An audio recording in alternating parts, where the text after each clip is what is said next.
সুন্দর একটা পরিবার ভাঙার পেছনে কিন্তু নারীর অবদানটা সবচেয়ে বেশিই থাকে।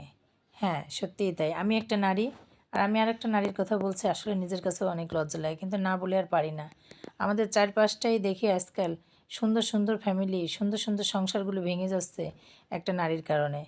আসসালামু আলাইকুম, কেমন আছেন সবাই? মা বাবা ছেলে বিয়ে দিয়ে অনেক শখ করে বউ নিয়ে আসে, ভাই বোন নিয়ে আসে, ভাবি। কিন্তু সেই ভাবি আর সেই ছেলের বউ স্বপ্ন, চোখে অনেক স্বপ্ন নিয়ে আসে যে সে কী করে তার স্বামীকে নিয়ে একা থাকবে। হ্যাঁ, এটাই।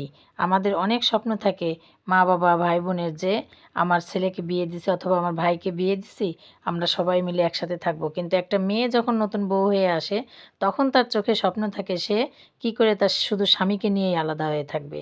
আর তখন সেই জিনিসটা নিয়েই কিন্তু সংসারে অশান্তি শুরু হয়, ঝামেলা শুরু হয়। প্রত্যেকটা মেয়ে তার বিয়ের আগে থাকে মা বাবা ভাই বোন ফুফু দাদা দাদি নিয়ে, কিন্তু যখনই সে বিয়ে হয়ে নতুন সংসারে আসে, তখন সে স্বপ্ন দেখে তার শুধু স্বামীকে নিয়েই আলাদা থাকবে। আর এই স্বামীকে নিয়ে যখন আলাদা থাকতে চায়, তখনই কিন্তু সংসারের অশান্তিটা শুরু হয়ে যায়। কারণ প্রতিটা মা বাবা চায় তার সন্তান, সন্তানের বউ, নাতিপুতি সব কিছু নিয়ে একসঙ্গে থাকতে, কিন্তু পুতির বউটা ঠিকই চায় তার স্বামীকে নিয়ে শুধু আলাদা করে থাকতে। আসলে এই কারণের জন্যই আজকাল আমাদের প্রতিটা যৌথ ফ্যামিলি, প্রত্যেকটা সংসারে কিন্তু ভেঙে যাচ্ছে, প্রায়ই দেখা যাচ্ছে এরকম। তবে বেশিরভাগই সেরকম দেখা যাচ্ছে, সব ক্ষেত্রে আসলে একরকম না। বললেও হয়তো অনেকে বলবে যে সবাই তো একরকম না। হ্যাঁ, সবাই একরকম না, তবে বেশিরভাগ মানুষই এটা হচ্ছে, সেটাই বললাম।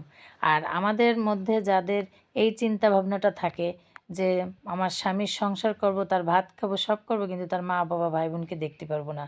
আর তখনই সেই স্বামী কিন্তু কখনো সেই স্ত্রীকে মন থেকে সেভাবে ভালোবাসে না। আর সেটাই হয় সংসার ভাঙার প্রধান কারণ। কারণ একা থাকা, একা খাওয়ার মধ্যেই কোনো সুখ নেই।